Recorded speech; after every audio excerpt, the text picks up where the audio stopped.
Hello everybody, here's a game that I had in the Centurion 7 on Erlenberg. Got North spawn, probably the better spawn in my opinion. Like, from the south you only have really the hill at G1 that's kind of useful, and everything else is kind of inferior to the north.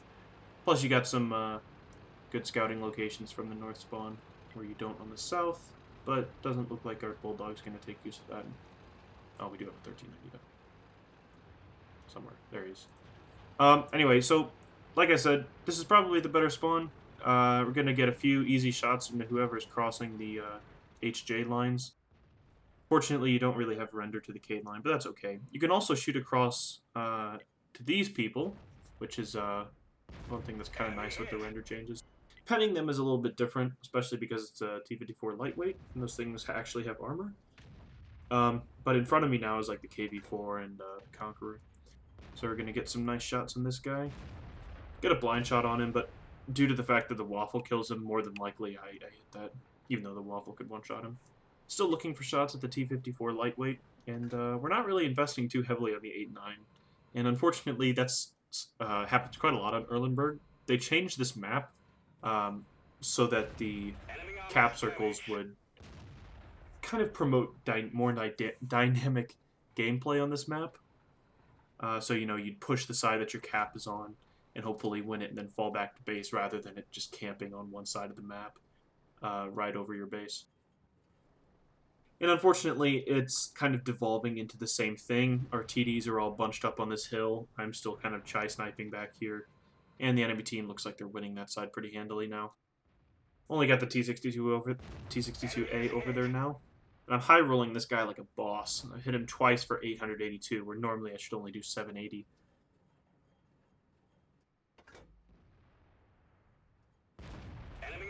Get a really nice track shot on the E5.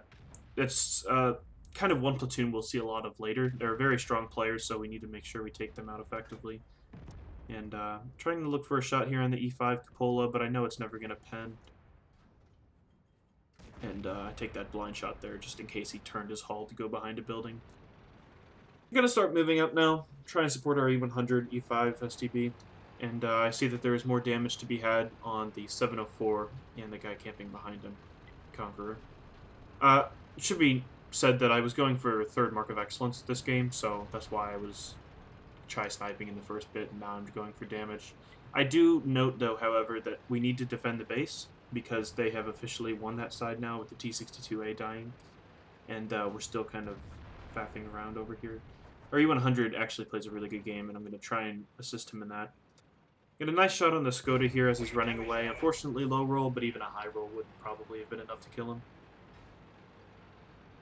We take out the Conqueror, T-54, and we're going to try and kill the 704, and I really don't want to take the hits here, so I try and track him, but I was a little bit too hesitant there, and I missed my shot. TDs are still camping, and hopefully they can do something about the 140 that's going into base, but unfortunately, I don't think they do. Get one nice shot into the 704, and now he's a one-shot. So I start going away from this guy. I'm going to try and pick up the kill here, and I do actually manage that. And now I kind of have a conflict here. I can either go back to base, or I can try and farm some more damage on this E4. Since we have about 6 tank destroyers and heavies there camping, I decided to just try and kill this E4 with the E100 support. One also thing that I should notice is that the T-62A on their team is a bit in the open, kind of in the middle of the map, so I want to try and kill him if I can. I track the E4, which is another thing. Gonna get some nice assistance from that. Again, high rolling pretty nicely, so can't complain about those. T-62A hits me, and I'm gonna go for one more shot on this guy, and it bounces off his weak spot. I think it just hits the top of his hull, or top of his turret roof, instead of actually hitting the weak spot itself. T-62A misses me, and actually that looked like a ghost shell, come to think of it. It looked like it went right through the middle of my tank. But anyway, can't have good games without a little luck and RNG. So, I'm trying to support the 1390 now. I'm going to go back to this corner here. And our E100 is doing a good job of staying alive back on his small amount of health that he has left. Nice bush here. It's going to give me some good cover. Good concealment, rather. Get a nice, super high roll into the T-62A, who does unfortunately spot me, but we're not that far away. Only about 350 meters. So our base is actually looking pretty secure right now. Unfortunately, our Conqueror and our Waffle and RHM are still camping, but can be expected from those players. I go for another shot here on the 62A. It goes way to the left and doesn't hit. Quite unfortunate, especially for a gun like this, which is touted for its accuracy. And like I said earlier, it's kind of devolving into the east-west fight that we always knew and loved on the old Erlenberg. And so I'm going to speed it up a little bit. We're going to have to push here. We do have a very slight advantage, although they do have pretty strong players left. Emphasis on their 140, 62A, and lightweight who know how to play their tanks. They know when they need to spot and know when they need to do damage. So our Foch and our T-54 are really in important positions now. I miss another shot on the 62A, which is unfortunate, and I'm going to try and cross the central bridge. When you do get into this sort of situation, there's one spot on the other side, and you may know it already. The Conqueror looks like he may have been going for there, but he's getting shut down a bit. And it's right here. It's this little alcove. You can get some nice hull down, get some nice spots on all along that ridge line where they're camping. And I'm just going to hold up here, see if I get lit. I noticed that the 54 is poking, and he's on full health, which is really unfortunate. I still have quite a lot of health to play with, which is the best resource you can have in an endgame situation like this. I get somewhat lucky shot on the 140. I don't do damage, but I believe I track him. So that's nice. I believe he burns his repair kit there, or else he has a very, very good repair speed. And that's pretty useful. So we spot the T-54 again. I don't think anybody's really in a position where they can effectively do anything about him. And right now it's kind of up to me to get the lights here and hopefully get some damage. Their 54 lightweight is a bit worrying me right now because he hasn't been lit in like 3 or 4 minutes. And we find an SU-122 54. I rush my shot because he's looking at me, and that was the right thing to do. I don't want to be losing HP. I want to be doing HP with shots and damage, and not really something I can do safely. So he backs slightly up, and I managed to pick up the kill on him. Their 140 and T-54 still are their biggest resources with their spotting and their amount of hit points left. We have lost everybody we had on the south side. Unfortunately, our AMX 1390 was caught out as he was trying to do some spotting. And sooner than later, I'm going to start pushing up with our Foch and our Waffle, who are now going with the T-54 along the 0 line, the A line. Going to try and get a different angle. I spotted T-28, interestingly, who's been camping in the same bush for must be a few minutes now. I get a nice shot into him, and the Conqueror takes a blind shot at him. Hopefully that one hits. And I tell him that we need his gun, but unfortunately our E100 dies. And I'm going to push now. This is my time. I think now that the Waffle and the Foch are diverting the attention of their mediums, I'm going to try and make a move over to this side of the hill. So we're spinning the map on them, and the thing that I'm most worried about now is that our south is fallen, and they have free reign to spin the map on us if they choose. And eventually somebody will do that, but it's okay because by that time we'll be in a position to defend. Our Conqueror is still sniping away, which, considering he's a one-shot, I believe now, yeah, that's probably the best thing for him to be doing. The T-28's almost dead, so it looks like the Conqueror's blind shot connected and penned, which is really good for us. Even though he's a tier 8, that T-28 has a pretty scary gun. And we managed to shut down that T-28, and the T-62A takes a hit. I get a really nice shot into the 140. Of course, high rolling, because that's something I've been doing in this game. I get shot by the 54 lightweight, or the Skoda. It could be either one. I missed my shot on the 140, and right now I'm just playing too cagily. I'm worried about getting shot from the Skoda and the T-54 lightweight, whichever one is down there, which is a good thing to be worried about, but not at the cost of missing these shots. I put one into the 140, and he keeps going, which is good for me, because I'm able to shoot him right before he gets into cover, and funnily ammo-racks him, which is nice. And the Skoda is the one that gets spotted on the other side. So we're trading sides, really. We've come across the bridge, and now they went across the south bridge. And I make note of our TDs playing an excellent game. They're really doing good jobs. Our Fosh 155 and our Waffle picking up kills, doing the damage that needs to be done. And the T-54 is still in full health, which is a problem, but considering two Tier 10 TDs and our own T-54 closing in, there's really not a whole lot that guy can do. I decided to go the other way and try and head off the Skoda and potentially the T-54 lightweight that did at one point get spotted in the south.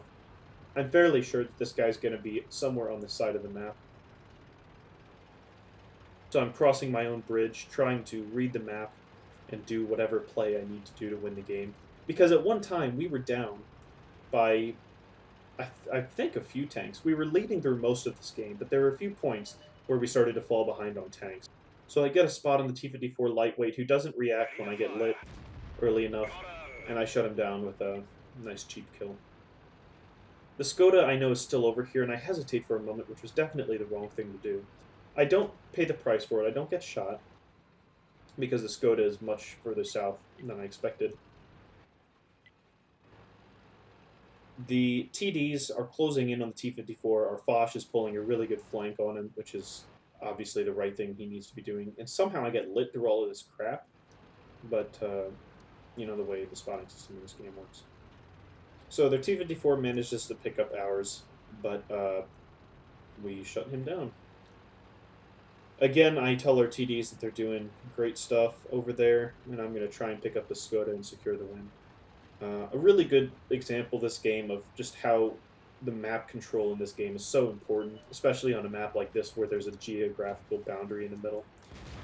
My first shot on the Skoda tracks him, and I angle away the second shot, and he misses the third, so now he's on reload, and I go in, and I pick up the kill. So, like I said, map control really important in this game. Most maps that have some geographical landmark or boundary in the middle, like this river on this map, really can devolve into stagnant play. And that's something that Wargaming has tried to fix a few times. They put in additional crossing lanes here and down here, and they put the cap circles up north and down south rather than in the middle on either side of the river, because that was probably the worst thing they could do. It encouraged camping, and they're doing something about that. All we need now is artillery to be removed, and camping should be fairly effective. That's not a word. Whatever. But anyway, so we did what we needed to do, and we did it in time. Not really about the damage this game. I think I picked up about 5.5K with the blind shot that I hit.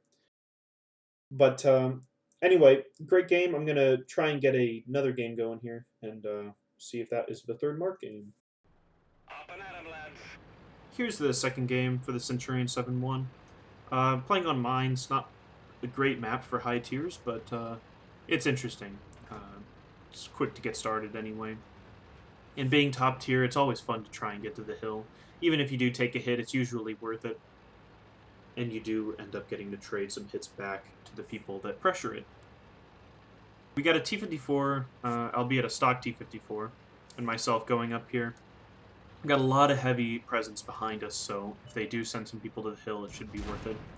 T-34-2 puts a shot into me. Obviously, he's using the big gun, because why not? And 1390 is behind him, so I let the T-54 try and pick up this kill. I don't get in his way. Not necessary. And I put one shot into the 1390. He bounces me on my over-angled lower plate. And this is such a perfect situation for this tank. You can poke and use your tank's good gun accuracy, even snapshotting. T-29 puts a shot into me, and I'm just trying to catch the tracks of my enemies. And one thing that's really important about this game that I noticed right off the bat was that there's no artillery. That means I can have a good game, and anything that I do and die, it's usually my fault. Any hits that I take that I shouldn't. Playing games with this rock right here, I didn't really see the edge of the hill, so I was kind of wondering why I didn't have an outline there. Our heavy tanks are pushing up nicely there, and I'm going to try and catch this T-29, pick him up, but the shell goes just high and hits the turret. The 7-8 line below the hill is slowly being won by the other team. They have both of their tier 9s over there, big heavies, German super heavies, and all we have is an IS-6. Shouldn't be too hard for them to win that. So what I'm going to try and do is use the fact that there's no Artie and that they really don't have many TDs. Go over here and try and harass these guys, and this is where a lot of damage can be picked up. This position is really great. I go over here initially because I think the T-54 is taking that spot, but he doesn't really have the gun depression to use it effectively, so I take his position and he leaves. I get a very lucky shot into that corner of the VK, and I'm going to try and start working on this I-6. This is pretty poor play to be going out there before I'm loaded. I could have traded with him, and I know that I can fire at this VK because he shot at the same time I did, and I have a slightly lower reload. So start looking at this side for the IS-6, get a nice shot into him, and he's not really, he doesn't really fire at the soonest he can. He's not a very good player, but that's not necessarily a bad thing to do, so he might be doing the right thing.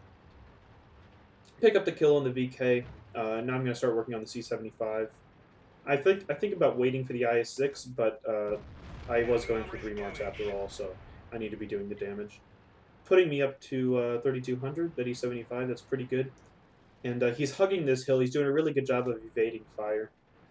So I start looking at this IS-6 again. And I try and go for a shot in the C-75, but this is really not. It's not going to work. I hit his, I think, the side of his turret, shooting down at it, which is really a bad angle to shoot it at. And we spot all their base campers. I start looking at this Tiger. Easy damage. Low roll, but still damage. And I'm going to just get this guy out as fast as I can, and then start working on the Yag Tiger, who is penning me, interestingly, right through the gun manlet. All right, cool. Thought that's where this thing had armor, but I guess not.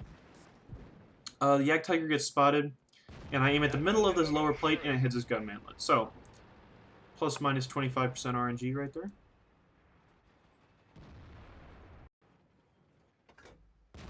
My second shot connects, and it's good. Probably going to take 2 more shots to kill this guy. It's not like I'm going to max roll until somebody else hits him. Yeah, it's a pretty easy kill from here. Now that he's dead, I'm probably going to start looking at the Tiger. I take one more quick look at all the ridiculous pens that apparently hit me. And I high roll on the Tiger 2, Tiger 1 and finish him off. So, yeah, got some options here. Who do I want to dive bomb? I think about jumping off the cliff, and then I'm like, well, I don't know, 4,500 damage. I don't know if that's enough for a 3rd mark. So I didn't want to risk it. I decided to go down here. Gonna auto aim at this 5,100, and oh, didn't think I was gonna go down there. Oh well. So the E-75 is behind me. He's not looking at me, but I decide to kill him anyway. And now I got 2 options here. I can either go for the kill or go for additional damage. And so I go for the damage on this IS-3A. I try and track him, and I manage to get that track off, and that's the game. So this is basically just a showcase of what the Centurion still has going for it. In my opinion, the Centurion is one of those tanks that's being slowly killed by power creep from tanks like the buffed PTA and the AMX-30. All it really has going for it now, in my opinion, is okay armor. Like, the gun mantlet is okay. It got penned. Everywhere outside the gun mantlet is trash. The upper plate's actually pretty good. But pretty much all the other armor is bad. The gun is alright, but nothing special. It's got decent aim time, decent accuracy, not spectacular. It gets beaten pretty much across the board by the PTA and the AMX-30, if I remember correctly. The speed is the worst in class, I believe. I think every other tier 9 medium is faster than this, unless I'm forgetting one. The gun depression is amazing, though, and that's really what you can do by using the hill on this map. If you do get on mines, going hill is usually not a bad idea, but you need to make sure you do it safely, which is why a lot of the times what you'll see me do is rather than going up to the hill, I go to this little pocket area, or I kind of hang out down here or over here. I never really commit to the hill unless I'm top tier with no artillery in a situation like this, when I think it's pretty safe to be able to do that. Luckily, I had the better team. The people that did camp knew where to shoot, and we did end up winning the 7-8 line due to the T-54 and I helping out our heavies that were fighting there. Bit struggling against their tier 9s until we showed up. Really good teamwork there, where you normally don't see it. So I do have post-game stats for this game, um, and I will get those right quick. So here are the post-game stats for this game. Managed to pick up my third mark, which I was pretty close to. Um, I also got high caliber Confederate. I think these are the two best medals you can have in just a regular game in World of Tanks. Obviously, like the epic medals are nice, but these are probably the two best battle hero medals, high caliber and Confederate, just because they really elaborate that you did good work for the team. Managed to pick up 5.6k damage and 1,000 spotting. Pretty good numbers. It's what you really want to be aiming for. Obviously, you're not going to average 5.6k damage. I don't average 5.6k. I think I average barely over 2.1. This was my first tier 9, so some of my stats are kind of lackluster. Um, got an ace tanker unsurprisingly. Made some good credits, gross credits, and got some good XP. This was during an event, so I got slightly more than my base XP. As you can see, like the tiger hunt stuff down here. Good experience. And damage, like I said, 5.6k. 1,400 base for a standard account is really nice. We had a few other standouts on the team. T-54 had a decent game, but our T-29 really was the rock star here. Like, if we didn't have this guy, we may have lost because his low-tier presence was very high. Managed to pick up 3.4k damage himself, 2 kills, and almost as much XP as I did for all his damage. Hopefully to some higher tiers helping him out.